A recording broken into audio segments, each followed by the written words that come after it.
ఒక పార్టీ గుర్తుపై గెలిచి మరొక పార్టీలోకి జంప్ అయ్యే ఎమ్మెల్యేలకు తెలంగాణ హైకోర్టు షాక్ ఇచ్చింది. దాంతో తెలంగాణలో బీఆర్ఎస్ పార్టీ నుంచి గెలిచి కాంగ్రెస్ పార్టీలో చేరిన ఎమ్మెల్యేలకు కొత్త టెన్షన్ మొదలైంది. దానికి తోడు కేంద్ర స్థాయిలో కాంగ్రెస్ అగ్రనేతలు కూడా ఫిరాయింపులను తప్పుపడుతుండడం కూడా పార్టీ మారిన ఎమ్మెల్యేలకు కంటి మీద కునుకు లేకుండా చేస్తుందట.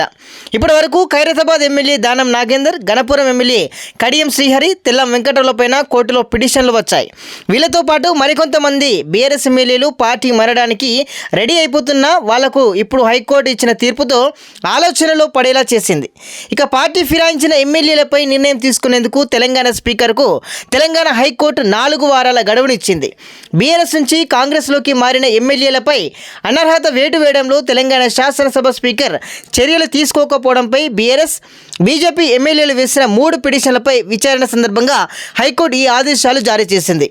బీఆర్ఎస్ నుంచి కాంగ్రెస్లోకి ఫిరాయించిన ఖైరతాబాద్ ఎమ్మెల్యే దానం నాగేందర్పై అనర్హత వేటు వేసేలా స్పీకర్ను ఆదేశించాలని కోరుతూ BJP Nirmal MLA Aleti Maheshwar Reddy, Huzurabad BRS MLA Padi Kaushik Reddy పిటిషన్లు దాఖలు చేశారు.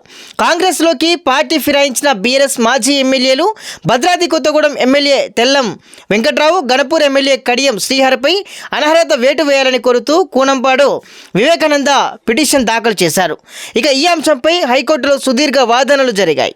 ఈ పిటిషన్లపై హైకోర్టు లోతుగా విచారించి తర్వాత ఈ నిర్ణయం తీసుకుంది. ఇప్పుడు హైకోర్టు తీర్పుపై స్పీకర్ నిర్ణయం తీసుకోకపోగా బీఆర్ఎస్ నేతలు సుప్రీంకోర్టుకు వెళ్లే అవకాశం ఉంది. దాంతో అప్రమత్తమైన కాంగ్రెస్ ప్లాన్ బిను స్టార్ట్ చేసిందట. అదే పార్టీ విలీనం. అంటే రాజ్యాంగంలోని 10వ షెడ్యూల్లో చెప్పినట్టు 2/3 వంతు మంది సభ్యులు పార్టీ మారితే అది ఫిరాయింపు కాదు, కేవలం అది విలీనం అవుతుంది.